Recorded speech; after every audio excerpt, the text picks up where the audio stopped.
Rapat pleno penetapan Bupati dan Wakil Bupati terpilih Aceh Tenggara yang dilaksanakan di salah satu gedung Setdakap Aceh Tenggara. Setelah dibaca dan diputuskan oleh Ketua KIP Aceh Tenggara dengan perolehan suara terbanyak diperoleh dari kandidat nomor urut 1, pasangan Salim Fahri dan Heri Al-Hilal dengan perolehan suara sebanyak 70.834 suara, unggul dari dua kandidat lainnya. Bupati terpilih Salim Fahri mengatakan kemenangan pasangan nomor urut 1 sudah sah dan menunggu pelantikan dan menjadi hari yang ditunggu oleh seluruh masyarakat Aceh Tenggara. Dia juga berpesan kepada seluruh pimpinan partai, tokoh dan seluruh masyarakat Aceh Tenggara bersatu untuk kepentingan bersama dan mewujudkan visi dan misi ke depannya.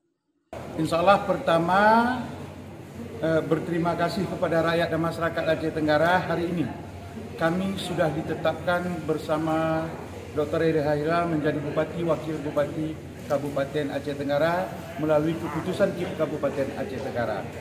Insya Allah, mari bersama-sama membangun Kabupaten Aceh Tenggara dalam bingkai kebersamaan menuju perbaikan Aceh Tenggara untuk lebih baik pada masa yang akan datang. Saya kira mungkin kawan-kawan ada berhalangan.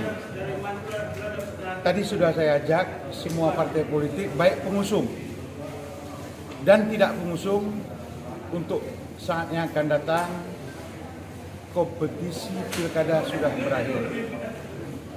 Kami berharap seluruh stakeholder, alim ulama, tokoh pemuda, tokoh masyarakat, termasuk partai politik, mari bersama-sama mendukung kami, hilangkan segala perbedaan, mari kita menuju kebersamaan untuk membangun Kabupaten Aceh Tenggara. Sementara untuk jadwal pelantikan, Ketua Komisi Independen Pemilihan Aceh Tenggara, Ilham mengatakan berita acara pleno akan diserahkan ke Dewan Perwakilan Rakyat Kabupaten Aceh Tenggara. Untuk jadwal pelantikan pihaknya akan menunggu keputusan dari Menteri Dalam Negeri.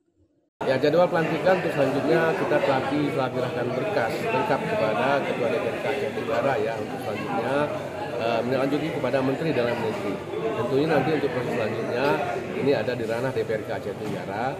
Mudah-mudahan ya seluruh persyaratan yang dibutuhkan telah dilengkapi dan nanti akan diteruskan ke Mendagri. Maka kita akan tunggu nanti tahapan pelantikan ya selanjutnya.